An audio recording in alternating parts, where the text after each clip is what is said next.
Hey everybody, welcome to yet another amazing episode of We Are Southlands. Welcome. This is episode 7. And we have affectionately called this one the one for the books. So today, you know this guy, Mr. Alan Frau. We have Brett McCracken with us, who is an elder at our church, also an author, and a lot of other really cool things we'll get to. And usually, Frau and I will kind of interview our guests. Today, we're doing things a little bit more interesting. We're going to actually have interviewers and interviewees and kind of go back and forth. I'm not an author, so I won't be sharing my book, but that's okay. I'm really excited to talk about a book that Alan just recently released, and a book, actually some books that Brett has actually written in the past.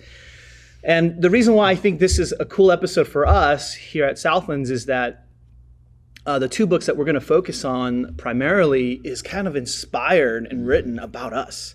So it's a really cool opportunity for us to really kind of hear about what God has been doing in the short term and actually in our history too.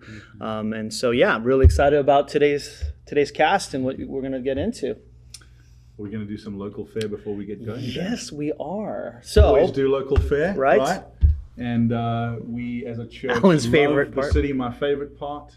Love the city and the city surrounding us. We want to be good news for, particularly the local businesses, and so we always try and get some local fare from some coffee shop or bakery.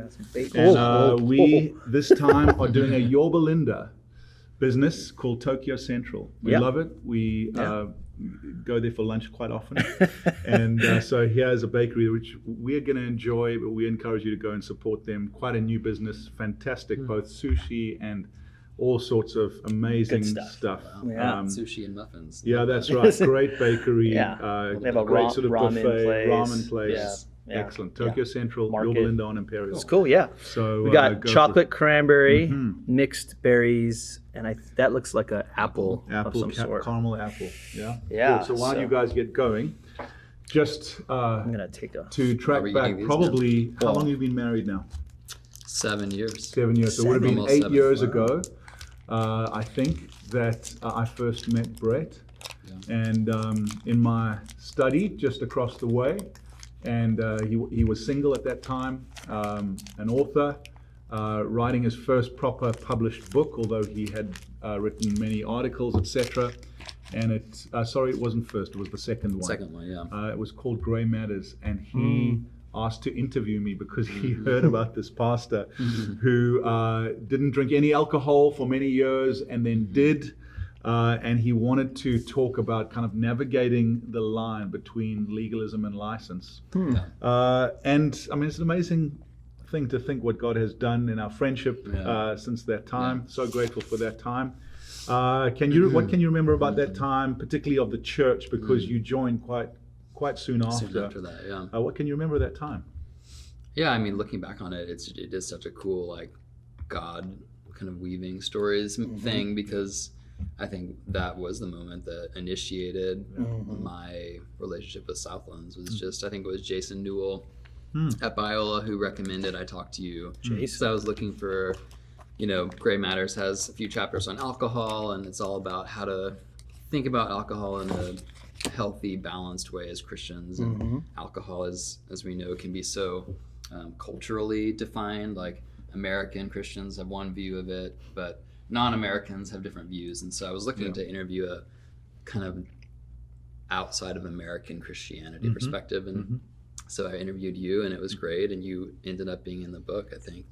Quoted that story of you kind of going off alcohol for a season. That was the beginning. And I remember our conversation in your office, and it must have been just a couple months later, or I don't know when that was, but Kira and I started going to Southlands the week after we got engaged. So that was 7 years ago. So amazing. So you were working as a speech writer for the president of Biola at that time, involved in their whole social media campaigns, etc.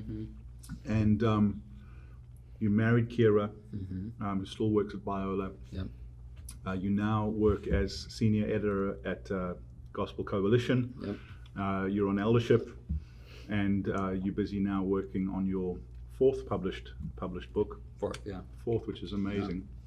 Yeah. And Brett and Kira have just been a real gift to Southlands, not just Brea, but the whole church, just what they've brought in terms of their understanding of theology, the broader church, how to put a message out well.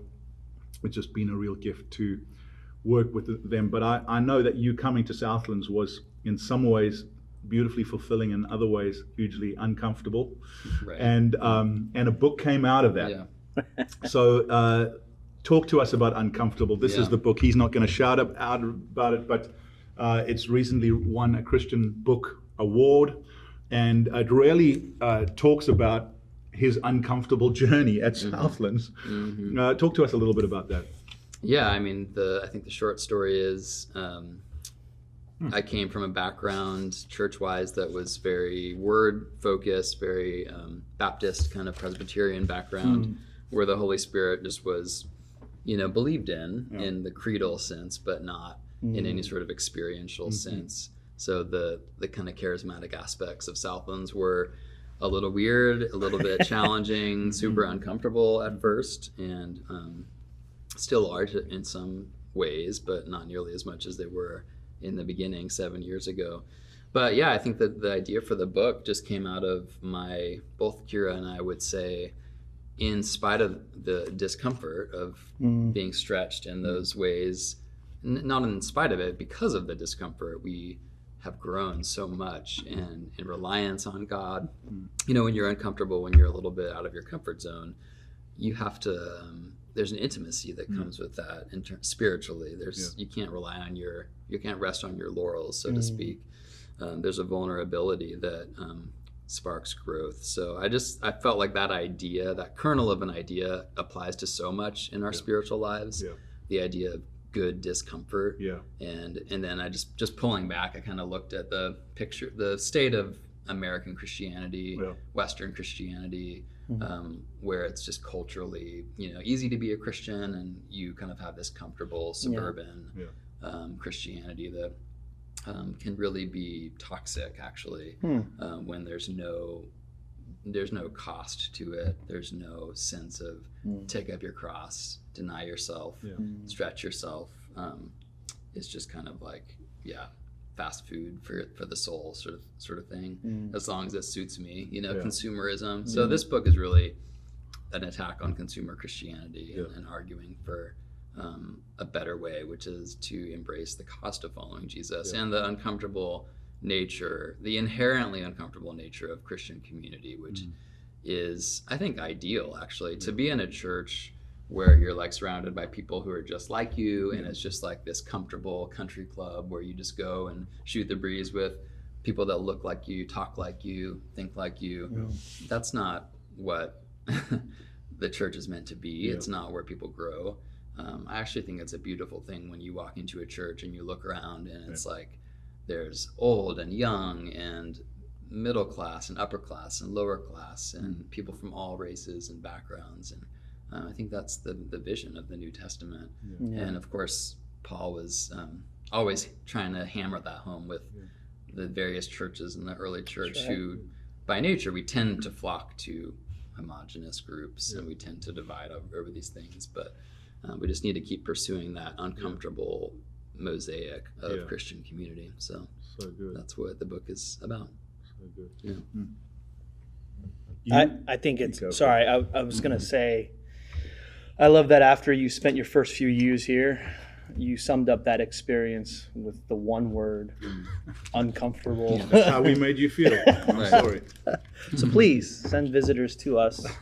We will make them There feel. have been visitors who have come because of the book. Because, they chose uncomfort. A couple of people over the years have Or come up to me discomfort, and like introduced themselves to me at church. Like, I was just passing through town. I read your book. I wanted to see the church that you talk about. That's Wow. Awesome. That's so good. So yeah, it's fun. I think when I think about uncomfortable, there are some gifts that you've brought us that have called us to uncomfortable Christianity. I think, you know, some of your real strengths have been to help us wrestle with issues that culture might look and just say, well, you can't believe that, you can't speak about that, but actually you called us to a radical biblical faith that will stand, even if it's unpopular. That's been a real grace. I think you and Kira have repeatedly called us to uncomfortable community and discipleship, which has been so great. But I just want to circle back a little bit on how you guys, in terms of the spirit empowered discomfort, have grown. Tell, and I'm giving a leading question, but if you don't mind just telling the story of you just after you became an elder and someone uncomfortably asked them to you to pray for them. Tell us about that quick. Yeah, that story made it into the book. It's like a last minute addition because it just happened, and it was like, oh, this will be a good illustration of what this looks like. So yeah, I not super practiced in healing and kind of those charismatic moments, and believe it. And my time at Southlands has made me less skeptical of it and more of like, yeah, I believe this happens. But it's one thing to believe in it theoretically, and another to like see it happen experientially. So yeah, Katie in our church had struggled with chronic pain over many years to the point that she couldn't stand. She was playing the piano, if you remember that. She would always have to sit. And so one Sunday, I forget if the message was on healing or was pushing people to kind of have faith for that, but she I think it was Ryan Kennedy who came up to me and like tapped me on the shoulder, or someone did, or maybe it was Shannon Bigger, but said Katie would like an elder to pray for her for healing, and she wants to be anointed with oil. So I was like, in my inner monologue was like, oh brother, like I really want to do this, but I kind of don't. And so I reluctantly said, okay, I'll do that. What do I do? How do I anoint someone? I've never done that. So she was telling the elder how to do his job. So someone went to get oil. We couldn't find there's usually oil, I think it's on the stage or near the stage. Couldn't find that. So someone went to the kitchen and got like olive oil, and it was just like oily mess. But I was, there. Ryan Kennedy was there, and the two of us, just anointed her with oil, prayed for her for healing. And, it's just part of the like beauty of uncomfortable, and just this whole idea is like you're always just kind of like making it up as you go. Like none of us are entirely 100% skilled at any of this. Like it's all about just being willing to let the Spirit work in you, and it's going to come out. The words are going to come out awkwardly half the time, and it's never a perfect kind of picture. But so it was messy in every sense, but she and it wasn't like an instant healing, but a week later she reported that her pain was completely gone, and I think to this day she hasn't had that level of pain. She leads worship standing up. She leads worship standing up, so she's gone from sitting down. So that was just a powerful moment for me, just to experience that. And I tell that story in the book, and I hope that like skeptics read that and believe that it's true and it's not.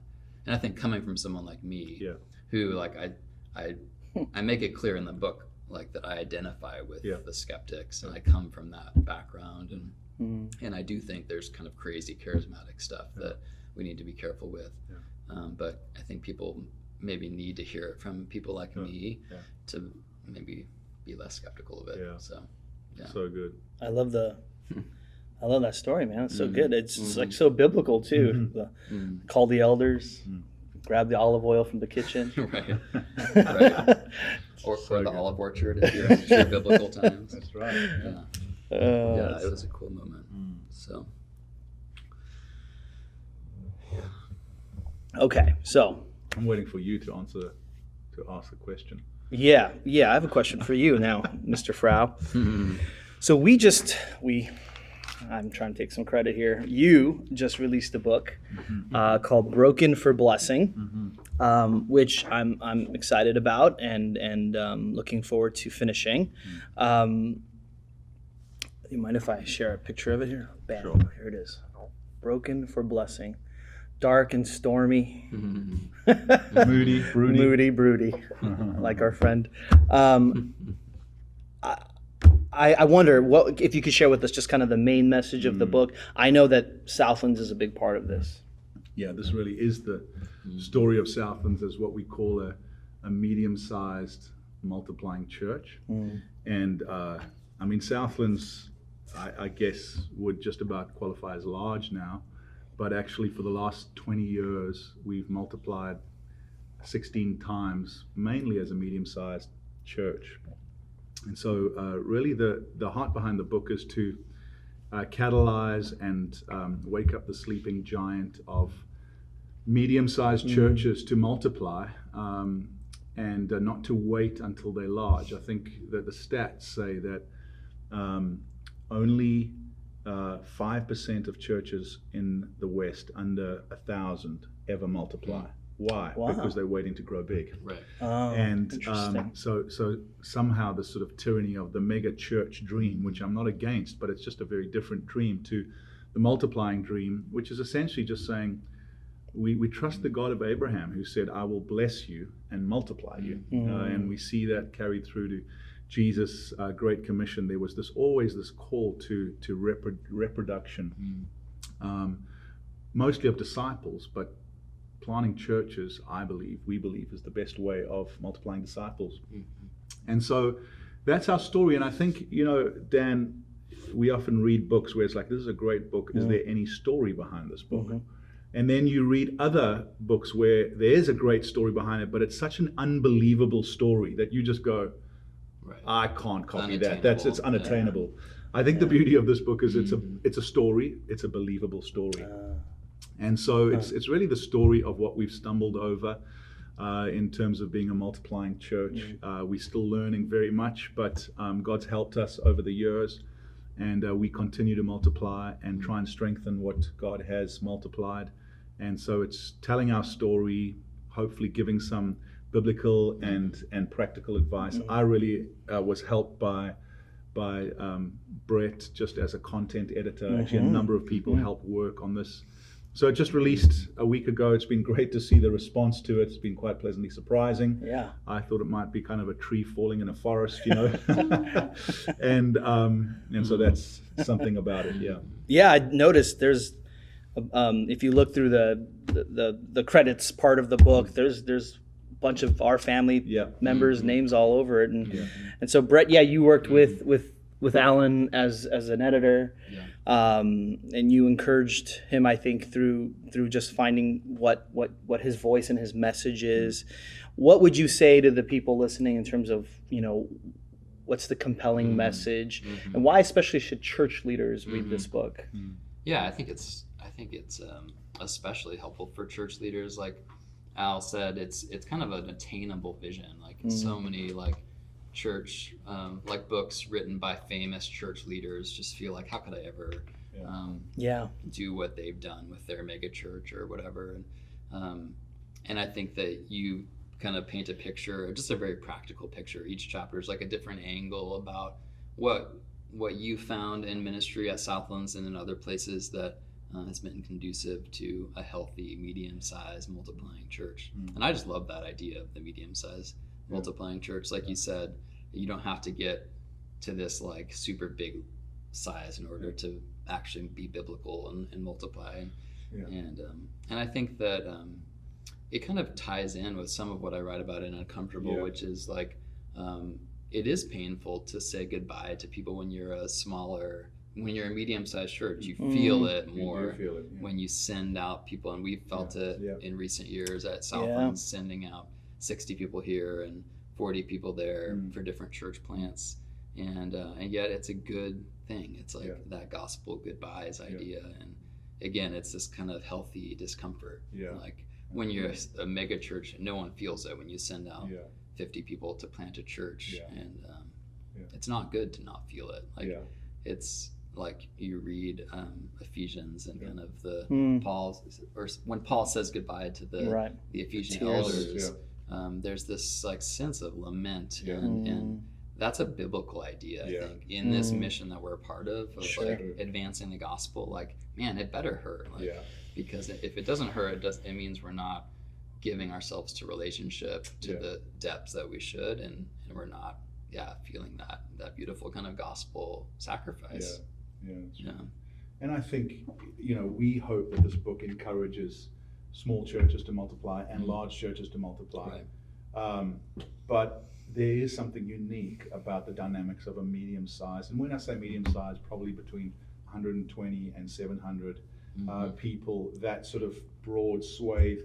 There's something special about it because, one, you're big enough that you probably won't die multiplying.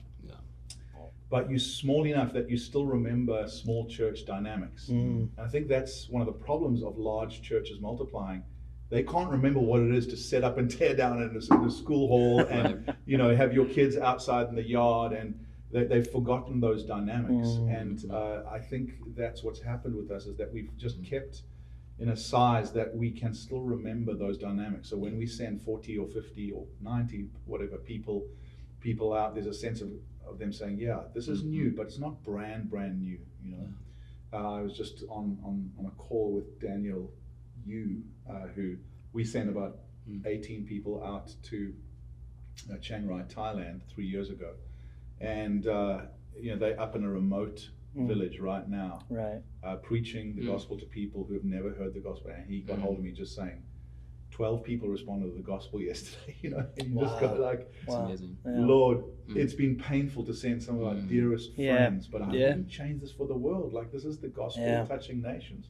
And we could have decided to say, let's just build a big, comfortable church here, never say goodbye to our friends, all grow old together. But then you hear those stories coming back and you go, this is hard, but this is worth it. This is gospel. And so, this is kind of telling that story of why this is worth it.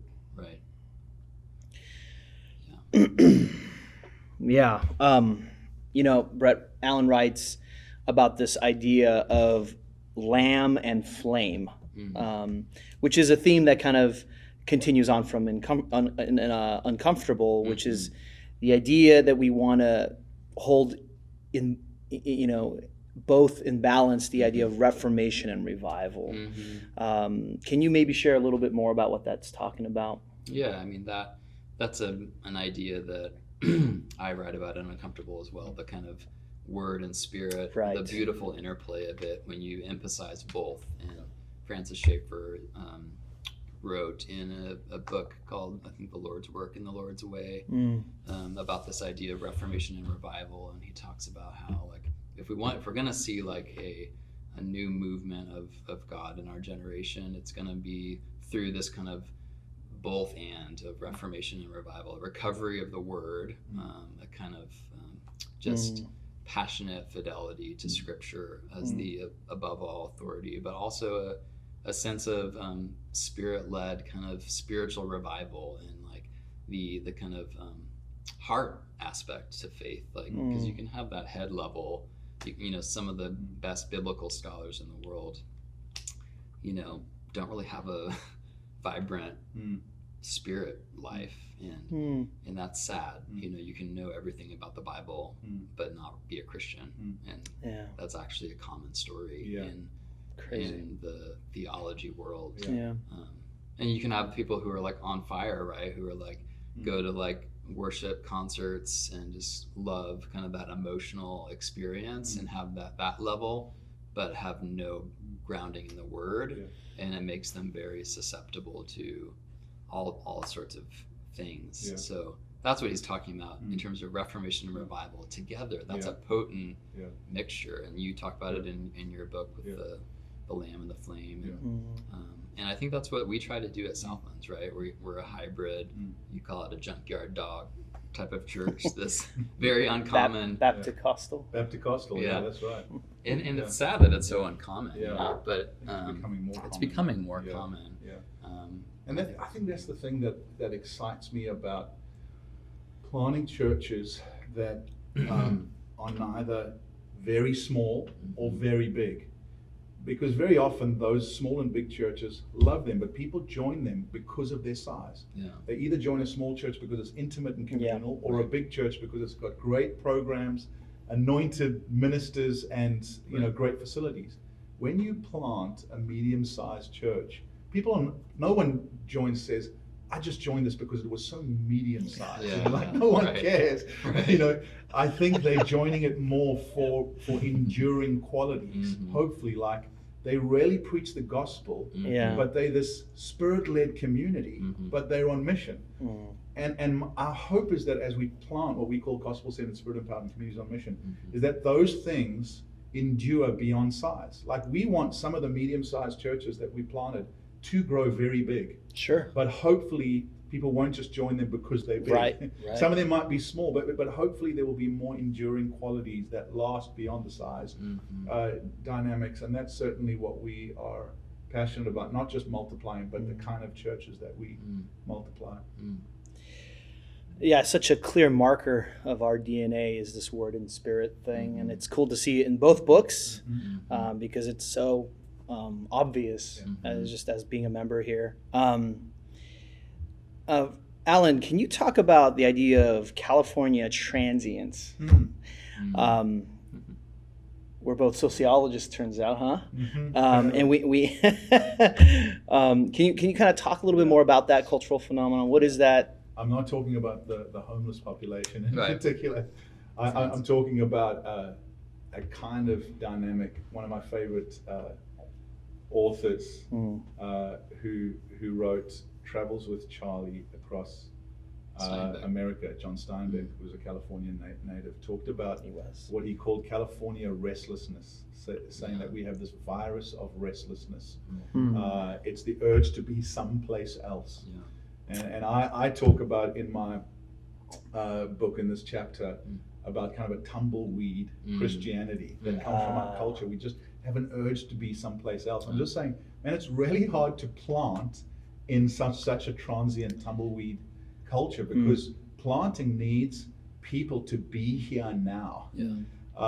And so it's just a challenge. And I think where you have a church culture of church hopping and church shopping, it's really difficult to say, hey guys, we're going to do this, but when you land there, it's going to be fun journeying because that connects to your tumbleweed. But when you land there, can you be there for like at least 3 years, and can you put deep roots down? Tumbleweeds never put roots down. And so it's just been a challenge in our culture, but I think God has helped us. And I think there's a way in which you've got to plug in to California transients, in the sense that the best part of California transients is that they are for an adventure, they're innovative, they're pioneering, they're frontiersmen and women, and we honestly, we've got some absolute heroes and heroines who have changed cities, jobs, homes, churches 3 times. We've got a couple who went from here to Whittier, from Whittier to Thailand, from Thailand to Fullerton. Yep. Yeah. 3 times. I'm just like, that's the best of California transients because it's harnessed by the gospel. Yes. But it is a challenge because people sometimes are slow to commit and quick to move on. Yeah. And so, yeah, man, you just got to continue to show people the largeness of the Great Commission, that we have this all nations adventure. But when you go somewhere, like, be there. Yeah. Be there fully. Don't always long for the next thing. And put down roots long enough to bear fruit. Because tumbleweed doesn't bear fruit because it doesn't put down roots. Yeah. I'm starting to preach now. But I just think this virus of restlessness Preacher's got to preach. doesn't actually help multiplication unless it's able to put down roots. So the trick is to allow tumbleweed to roll down the road to the next city and then put down roots. That's the trick. Lord help us. Yeah, that's a trick, all right. I think that's just to add on to that. I think that was one of the big things I was trying to hit on in this book. Like I talk a lot about commitment and how uncomfortable commitment is in today's kind of FOMO, like restless age. You do you, bro. You do you, and there's so many options. Like everyone's always like scanning the horizon for though the grass is greener over there, I want to do that. Right. And that's just the chronic consumeristic mindset. It's like you go to a church for a year or 2, but then you get bored and there's a cool new church in town. Just like you get bored with your current favorite pair of jeans. Like you just move, where consumers are constantly moving on, and that is just not conducive to healthy churches, healthy Christians. A sense of rootedness and commitment is so key, so crucial. I think that's one of the big like idols we face in California. I mean, it's everywhere, but it's especially pronounced here. Can I segue? onto your upcoming book, Yeah. because you're really talking into Mm-hmm. this whole idea of what it is to live with wisdom Yeah. in a culture that is full of options and Mm-hmm. more information than we've ever had. Right. And that actually causes us to be very scattered people. Yeah. And so you've just come back from Maine with Kira. We haven't even talked about your family. Yes. Married to Kira, new baby Chet, who's Chet. 1 year old, such a cutie. Mm-hmm. But you've been writing Mm-hmm. in Maine, Mhm. working on your new book. Yeah. Tell us a little bit about that idea. Yeah. Yeah, I'll just be brief. It's a book about wisdom in a world of information overload, kind of digital chaos, where we are overwhelmed with information. There's more information than ever before, but it seems like less and less wisdom. Like, I think we all feel it. Like, Yeah. we feel like Google has given us access to infinite amounts of knowledge, right? Any question we could have about anything, we can just Google. And yet, that's not making us wiser. And the speed of information, the glut of information, the untested nature of information, like fake news, like all of that, it's just all creating this crisis of knowledge, like epistemology. Like, how do we know what's true, right? There's been terms like post-truth that have come into the cultural lexicon in recent years, alternative facts, fake news. Fake news. So my book is just in this new landscape where we don't know what to trust and we're less wise. How do we build a life of wisdom? So needed, man. So yeah, it's called the Wisdom Pyramid because I'm using as kind of the framework for the book this visual based on the food pyramid, which, if you remember, was kind of the guidance for like what food groups are key to a healthy diet. So I'm playing off of that idea in terms of what sources of knowledge are healthy and trustworthy. So the base of my wisdom pyramid is the Bible, right? The most trustworthy source of wisdom, of course, is God himself, his speech to us. And then from there, there's other things I talk about, but Where does Twitter come in? it's at the top. So if you remember the Thank you. food pyramid, at the very top is the dessert, Oh, like wow. the fats, oils, and Yeah, sweets. a lot of fats and oils. Use sparingly. Twitter. Yeah. So in my wisdom pyramid, Twitter is at the top. So use it sparingly for your wisdom diet. Sadly, we flipped it, and that's Yeah, that's true. the reason why I think this book is necessary. Is most of us start our day on social media, right? It's our instinct now to reach for our phone. I do it. Like, we all do it. It's this creepy Pavlovian thing that we've been conditioned. The last thing we do at night is look at our phone and scroll Instagram or Facebook. The first thing we do in the morning, and that's just like troublesome. So I want to like help people get new habits of wisdom in their lives. That's good. Like practically, Brett, I wonder, how does the wisdom pyramid kind of play out? I mean, I totally agree. I think there's some really good points, and then the book sounds really cool. But like for our topic or an issue, for example, like our current political climate and the just a volatile like discourse climate, we don't really seem to be able to see eye to eye on anything or be even able to have a conversation. How does something like the wisdom pyramid kind of fit in and work out in that kind of situation? Yeah, I mean, I think that is a symptom of the imbalanced diet that we have. Like, because of the foundation of our knowledge diet in our society is social media, that's degraded our discourse, like to the point that our own president mostly just uses social media to like propagate ideas. And so the whole toxic nature of our discourse is because social media has kind of set the agenda for how we think about ideas, how we talk about it. So my hope is if we can kind of reinstitute a balanced, healthy diet of information that's trustworthy and minimize our exposure to social media, even the internet. Like, I think we need to be careful with how we use the internet. That's high up on my wisdom pyramid, meaning there's good uses for it, of course, but man, it can lead to all sorts of bad things. And you go on the internet for one thing, and the next minute you're doing who knows what, and you're on websites reading articles that are like toxic for the soul. Wait. So Everything on the internet is not true? yeah. Wow. Newsflash. Yeah. Dang it. So I don't want to come across as like a Luddite who like thinks all technology is evil. Right. Yeah. But I do worry about if we don't do something in terms of flipping this so that we're not mostly being shaped by what we find online. That's why we're at where we're at in our society. Is people are increasingly, their hearts and minds are being shaped by what they find online, like what false fake news, like Instagram, social media, whatever, and that's not good. So Super helpful. Looking forward to it. When is it due out? So I'm writing it now. It's due to the publisher in December. So I'm halfway through writing it. Hopefully this fall I'll be able to finish it. I'm kind of taking a furlough from elder duties at Southlands to focus on writing the book over the next few months. And it'll be out sometime in 2020, probably late 2020. It's awesome. Yeah. Wisdom Pyramid. Yeah. Let's see if we can get 2 of those stickers, huh? And your book is out, but I think, Alan, you're planning a book launch, aren't you? Yeah, so it is out. It's on Amazon, but we've got a book launch here at Southlands Brea, 17th of August, 6 to 8 p.m. Hopefully we'll get some of the folk that wrote commendations there, and we'll have music and food, and just sign up online or get hold of Katrine at southlands.net. We'd love to host you. It's already been a really good response to that. Yeah. So 17th of August. Yeah. Cool. That's awesome.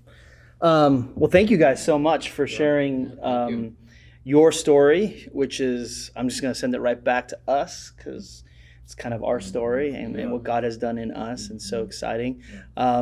Before I go, do you guys want to say any last things? Are there book related things you want to? Free giveaway. Next subscriber, shoot Dan a little message that you subscribed. We have my first book, Hipster Christianity, Uncomfortable, and then Hey. there's a Spanish language version. Yes. If you want a Spanish copy of Uncomfortable, Incómodo. So the next 4 subscribers get a free book. Yeah. You can come find me on Sunday or email me at danielc@southlands.net. And the first 4, come get your books. Thank you guys so much. Thank you. Thank you guys for Thanks tuning for in. listening. See you next time. Hey guys, one quick note. If you're interested in buying any of the books we talked about today, check out the links below.